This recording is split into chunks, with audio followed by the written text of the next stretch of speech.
सर्व विद्यार्थ्यांना नमस्कार. बघा मुलांनो, हे माहितीपत्रक 2023-24चं आहे. लवकरच 2024साठी NMS एक्झाम डेट डिक्लेअर होईल. एक 6 ते 7 दिवसाच्या आतमध्ये NMS नोटिफिकेशन येण्याची शक्यता आहे. तरी त्यासाठी लागणारी कागदपत्रे कोणती ते आपल्याजवळ असणं आवश्यक आहे, हे सांगण्यासाठी माहिती देत आहे. बघा मुलांनो,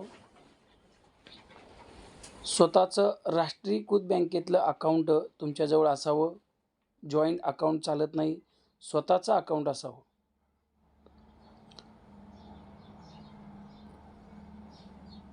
आधार कार्ड स्वतःचं असावं.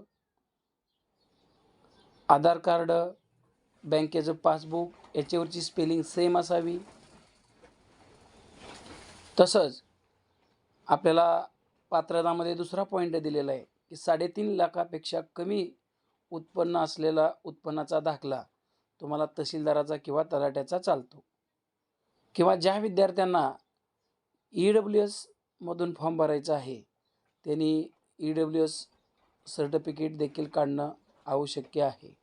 अशा प्रकारे थोडक्यात 3.5 लाखाच्या आतील उत्पन्नाचा दाखला, नॅशनलाइज बँकेचं स्वतःचं विद्यार्थ्याचं अकाउंट असावं,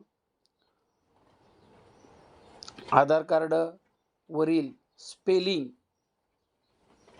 आपल्या नावातील, वडिलांच्या नावातील, आडनावातील स्पेलिंग बरोबर असावं. ते स्पेलिंग पासबुकवर देखील असावं. तसंच त्याच्यानंतर जे विद्यार्थी EWS मधून भरणार आहेत त्यांच्याजवळ EWSचं प्रमाणपत्र असावं.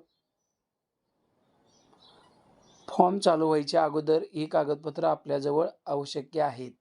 येत्या 6 ते 7 दिवसामध्ये आपल्याला NMSची नोटिफिकेशन येईल. त्यावेळेस फॉर्म भरताना आपल्याजवळ ह्या प्रकारची कागदपत्र हवीत. स्पेलिंग बरोबर असणं खूप महत्त्वाचं आहे. कारण तुमच्या आधार कार्डवरचं स्पेलिंग, पासबुकवरचं स्पेलिंग, पुन्हा फॉर्म भरतानाचं जे स्पेलिंग येणार आहे ते रिशीटवरती पण येणार आहे. त्यामुळे ज्यावेळेस तुम्हाला शिष्यवृत्ती मिळते त्यावेळेस तुमचं जर स्पेलिंग मिस्टेक असेल,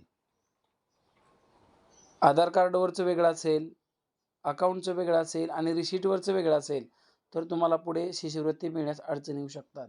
त्यामुळे तुमचं स्पेलिंग हे करेक्ट असावं. जन्मदिनांक देखील योग्य असावी. अशा प्रकारे सर्व विद्यार्थ्यांनी या बाबतीमध्ये कागदपत्राच्या बाबतीमध्ये काळजी घ्यावी. नसेल तर आपण खूप मेहनत करून आपला नंबर लागलेला असतो. पुढे भविष्यामध्ये शिष्यवृत्ती मिळायला आपल्याला अडचण येऊ शकते.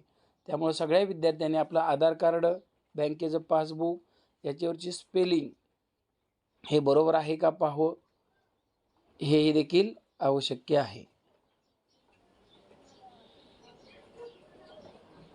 सर्वांना परीक्षेच्या अभ्यासासाठी, परीक्षेच्या तयारीसाठी खूप खूप शुभेच्छा.